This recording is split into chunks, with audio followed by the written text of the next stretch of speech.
Olá, aqui é o Daniel Piovesan, eu sou membro do Ministério Integre, que é o Ministério de Jovens aqui da IBNU, e hoje vamos dar continuidade ao nosso devocional. Vamos falar hoje sobre o capítulo 1 desse livro aqui, Nascimento, Casamento e Morte. Quero te convidar a dar uma olhadinha aí na nossa playlist, nos nossos outros vídeos, inclusive de devocionais, com base em outros livros do Timothy Keller, que são muito bons e podem abençoar muito a sua vida. E vamos então dar início aí a este livro. O Timothy Keller começa o capítulo 1 falando para a gente a respeito de um importante questionamento que os cristãos sempre têm, que é com relação à educação de filhos, educação das crianças, como que a gente faz para conduzir uma criança à presença de Deus, sendo ela ainda criança, para que ela possa se desenvolver na sua fase da adolescência, fase adulta, na presença do nosso Senhor.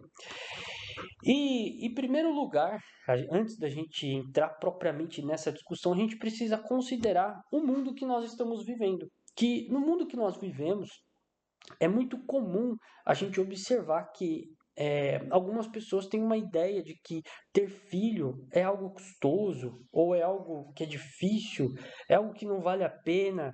E a gente poderia se perguntar por que isso acontece.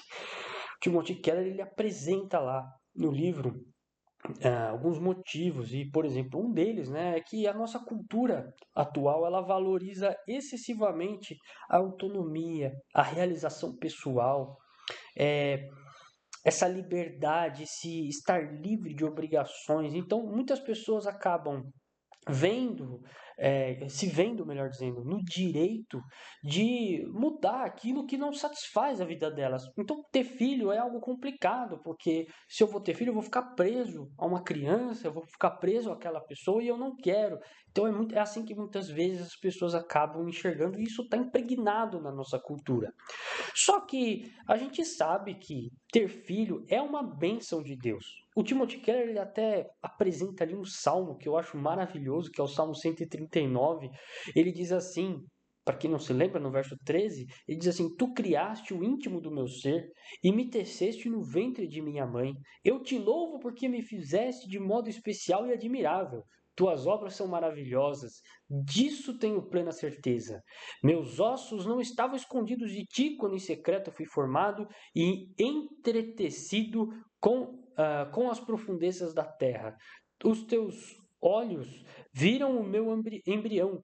Todos os dias determinados para mim foram escritos no teu livro antes de qualquer deles existir. Então vemos aqui como a presença de Deus ela é forte, ela é marcante na vida do ser humano desde o momento que ele está no ventre da mãe, até antes dele existir, Deus já sabe dessa pessoa, isso é maravilhoso, né? E como que a gente faz? Como que o cristianismo enxerga a questão da criação de filhos? Bom, em primeiro lugar, a gente tem, a gente sabe que ter filhos é uma bênção, porque é a continuidade daquela ordem de Deus que Deus deu para os primeiros seres humanos. Ele falou assim: olha, cresçam e se multipliquem, né? Encham a terra. Então, isso acaba sendo uma espécie de continuidade desta ordem, desse mandamento de Deus. E o cristão, ele acaba apresentando o seu filho, sua criança, ele acaba apresentando a sua criança na comunidade em que ele frequenta, em que ele, enfim, que ele participa. E isso é algo muito importante na cultura cristã, especialmente porque acaba sendo uma forma pública de você declarar para aquelas pessoas daquela comunidade, da sua família, etc., que o seu desejo é que aquela criança ela siga e seja conduzida à presença de Deus para que um dia ela possa, enfim, fazer aí a sua decisão, tomar a sua decisão e seguir firme no caminho de Deus. Então, a gente tem isso muito forte na nossa cultura, que é a nossa entrega, a entrega dos nossos filhos ao Senhor, assim como Jesus Cristo foi apresentado, a gente lê isso nos evangelhos, então isso é muito, muito importante para nós. E educar o filho, que é o que se segue a essa entrega né, essa dedicação que a gente poderia chamar assim, essa dedicação da criança, o que segue é um grande desafio, porque a gente acaba tendo que educar o nosso filho, os nossos filhos, melhor dizendo, em uma cultura que acaba apresentando crenças e valores como se fosse um mero bom senso e como se fosse algo de ampla aceitação. Então a gente percebe aí, por exemplo, eu vou dar aqui um exemplo de que acontece bastante aí nos filmes. Eu já vi muito isso em filmes, é aquela frase muito marcante nos filmes, né, que é siga o seu coração. Quem nunca ouviu isso num desenho animado, algo assim do cinema, desses grandes estúdios de animação, sempre tem alguma frase desse tipo, olha, você tem que seguir a verdade, você tem que seguir a sua verdade, você tem que seguir o seu coração e tudo mais. E nós cristãos sabemos que esse tipo de frase, esse tipo de ensinamento, digamos assim, não tem nenhum pouco de embasamento bíblico, até porque a própria Bíblia diz que o coração do ser humano é enganoso, né? A única coisa que realmente pode nos conduzir à verdade é Deus. O coração do ser humano é caído, ele tem muitos erros, muitas falhas e ele não é digno de total confiança. Então, a gente tá nessa cultura e isso acaba sendo um grande desafio. Só que os pais, eles precisam entender, eles precisam saber que apenas levar o filho na igreja, né, fazer parte de culto de jovens, esse tipo de coisa, não é suficiente. Não vai transformar essa pessoa em um cristão. E por que isso acontece? Isso é muito interessante, tá aqui no livro. É porque o grande problema não é apresentar as verdades da moral bíblica, e é isso que precisa ficar muito claro. Só apresentar as verdades do que é certo, o que é errado, não é suficiente, porque o jovem, ele precisa, a criança, o jovem, né, ele precisa ser envolvido no seio da família, no âmbito da igreja, precisa ser envolvido para que a visão bíblica da realidade ela tenha um significado para esse jovem. Porque senão ele vai sempre crescer ouvindo, esse tipo de mentira é errado, né? Esse tipo de coisa é errado, esse tipo de coisa é certo, falar a verdade é certo. Ele vai crescer ouvindo isso, mas se isso não tiver um significado profundo dentro do coração dele, isso nunca vai se tornar uma verdade para ele. Isso não vai ter sentido para a vida dele. É necessário, então, a gente demonstrar para esse jovem, explicar para essa criança, enfim, que uma certa decisão, uma certa atitude, ela está de acordo, ela não está de acordo com os ensinos de Jesus. E a própria palavra de Deus, ela acaba nos dando uma importante direção nesse sentido. Eu recomendo que você leia Deuteronômio capítulo 6. O Timothy Keller ele até pega esse texto para ensinar sobre ele, acerca desse texto, né? E eu quero ler aqui para você, porque esse texto é especialmente maravilhoso. A gente está aqui dentro de um contexto em que o povo de Israel saiu do Egito, ficou 40 anos no deserto, recebeu a lei de Deus, né? E agora eles estão prestes a entrar na terra prometida. E Deus deu a lei para o seu povo, e ele deu os 10 mandamentos, como a gente já conhece, né? E nesse texto de Deuteronômio 6, ele diz mais ou menos assim, ó, preste bastante atenção.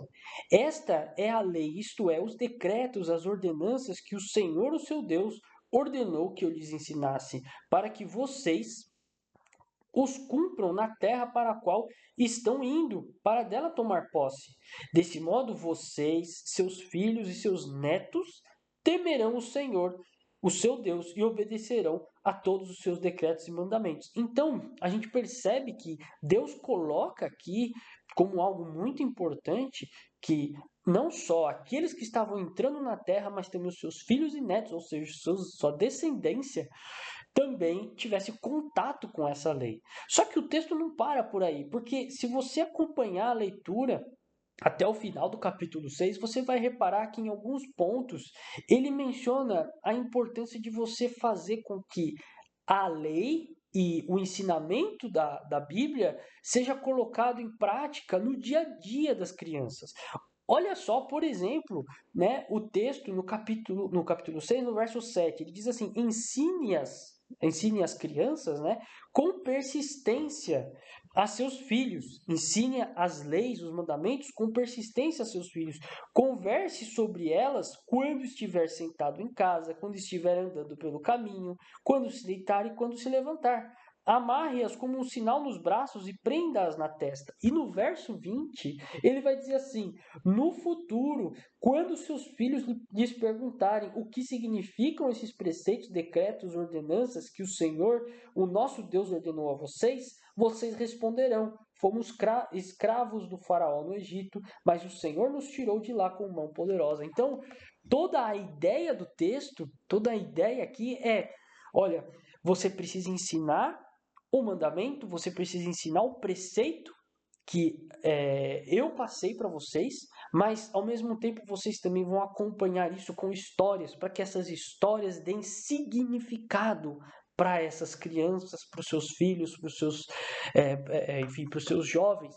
Eles precisam sentir, eles precisam viver isso e ter isso como algo que significa a identidade deles. E por isso que, por exemplo, é tão importante a gente observar que dentro da nossa casa, no nosso contexto, o evangelho tem que ser vivido de forma plena, porque senão nós estaremos dentro de um ambiente de hipocrisia e, na verdade, isso acaba sendo um grande desserviço para a criança, para o jovem, ver que os pais acabam vivendo algo totalmente diferente do que diz a palavra, né, dentro de casa. Então é muito importante não só ensinar o que está na palavra, mas também viver aquilo que está na palavra e mostrar para o seu filho, mostrar para aquela criança que a vida ela tem um significado através do que está escrito na palavra. E por fim, né, para encerrar essa nossa reflexão, é muito importante que os pais eles tenham em mente, assim como aconteceu, por exemplo, com Maria, mãe de Jesus, que eles tenham em mente que o amor envolve sacrifício. O amor ele não está em nenhum ponto dissociado de um sacrifício. Jesus ele foi amado por Maria e Maria viu o sacrifício que Jesus fez, né? E isso com certeza doeu muito para ela e ter visto seu filho ali naquela cruz, né? Mas o amor ele sempre vai envolver esse sacrifício e a gente tem que ter como pais, né? A gente tem que ter confiança naquilo que Cristo fez. E então esse é o final da nossa reflexão de hoje. Nos próximos capítulos a gente vai ver aí um pouquinho sobre como é possível que os filhos contemplem o segundo nascimento, que eles possam ser verdadeiramente novos nascidos através do Espírito Santo. Que Deus abençoe a sua vida e que esse vídeo possa servir aí para a sua edificação.